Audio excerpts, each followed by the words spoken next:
All right, ladies and gentlemen, we are here today for an unveiling, and we hope that the veil does not fall on Jerry's head and he looks like a ghost when we're done. But I think Amy is good.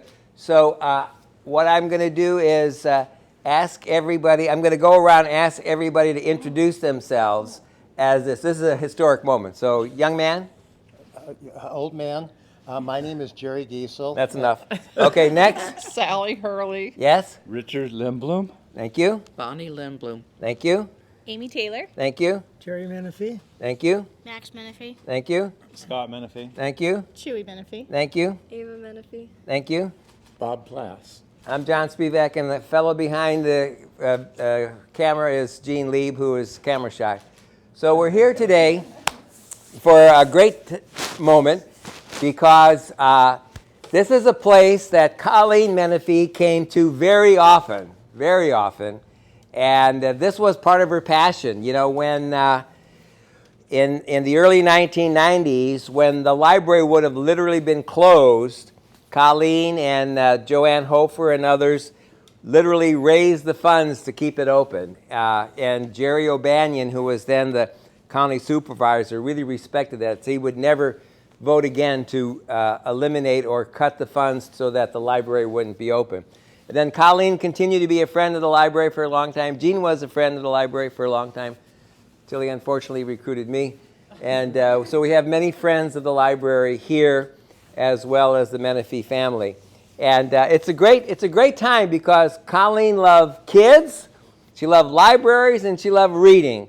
So it's appropriate that this sign be up that will always identify this place in the library, the children's area, the children's corner associated with Colleen. So Amy, are you ready?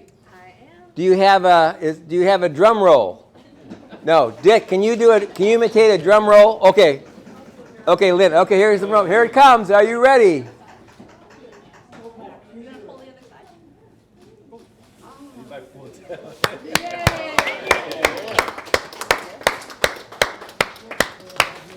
So it's a great sign. It's got some great colors, and it really is a great tribute to a great lady. So anybody want to make any comments? I'm the only one who has the darn microphone, so I've got. Anybody want to make any comments? So Chewy, you have a comment? Oh my gosh, no. Jerry's never at a loss for words. They may not be appropriate, but he's never at a loss for words. I couldn't, hold up to you, of course. You would absolutely put me out. But anyway, you're a great speaker, and you love to talk. But I know that there's an inverse relationship between reading, education, and crime. And I think that is very important, that the library functions and continues on functioning to help the community. That's very good. That's a very good point. I think there's a lot of studies that have shown that kids and young people who read do not go into crime. And another study that shows so many young people of all ages, male and female, who end up in prison are non-readers. They never had the opportunity to read. So that's a good point. Excellent point. Anybody else have a comment here? Yes. Okay. Oh, Dick and Lynette, get in here, okay, because Gene has this darn camera on. And Lynette, I believe, Lynette, you've been a friend of the library as long as Colleen has, if I'm not mistaken. Possibly. Going back to the early 1990s. Here before me, but Right, but very early on, and Lynette's been was a secretary of the Friends, done a lot of stuff here. Bob, by the way, is the West Side representative to the Merced County Library Advisory Committee. Is that the term? Right. Yeah. So, Amy, you're the director of the library. Can you have a few words? Well, I just want to say, Colleen was a fantastic friend of the library. I mean, she was very dedicated to the community and to helping the library. She was so easy to work with, and she really cared about the community and the library and the kids coming into the library. So it's a real loss for the community and for the Los Banos Library. Yeah. But we are super proud to be able to hang this sign in honor of Colleen. So. I think that says it all. Bob, you want to add anything? No, You're done. Oh, yeah. Okay, Gene, you want anything from behind the camera? Okay, so it's time to Mr. Jury might have something to say. Mr. Jerby or Mrs. Jerby. You have anything to say? Well, the only thing I can say is that Colleen was just a really special person. Yeah. I don't think words could ever describe all of the things that she did and the good heart that she had.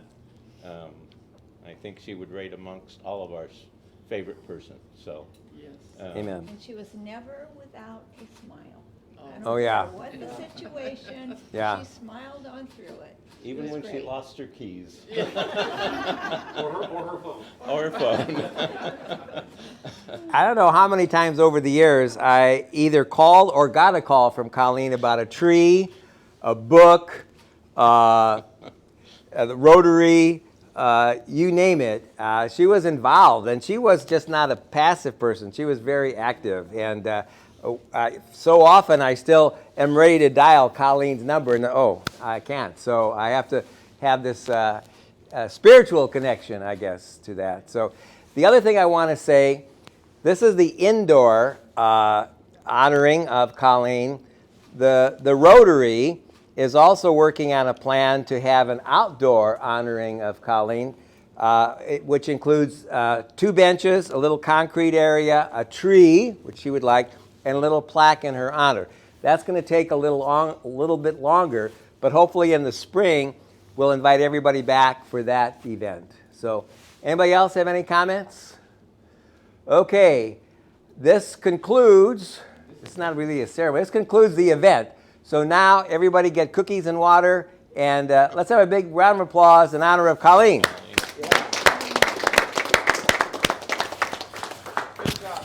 Okay.